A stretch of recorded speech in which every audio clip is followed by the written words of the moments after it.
berehat di CBC So naik semula di interim. So macam mana? Alhamdulillah lah. Pada kali pertama tu tak tahu berapa jam sampai. Pukul 6 petang sampai tu. 5 jam. Ni 5 jam. 5 jam lah. Nampak perubahan tu ada sikit lah. Tapi kalau cadangan awal tu dia orang tak nak rehat kat sini, mau pewai naik sampai ke ABC. Sampai lah kan, Sampai lah. Tapi mau angkat. Orang lain saya tak tahu. Saya tu dah pasti lah. Okay, Cik Mat. Saya Alhamdulillah.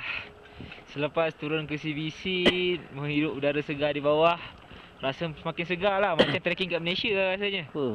Alhamdulillah. Segar. Jan. Ya.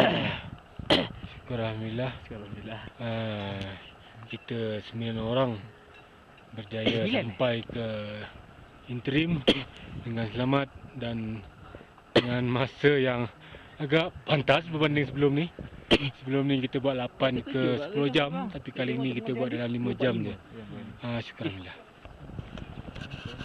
Okay, jadi ini adalah kawasan interim.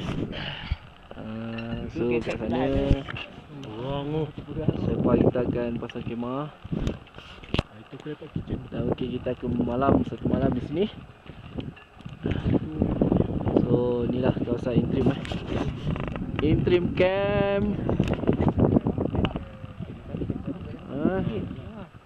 So tak banyak kemah yang ada, mungkin kebanyakannya semua dah naik ke atas.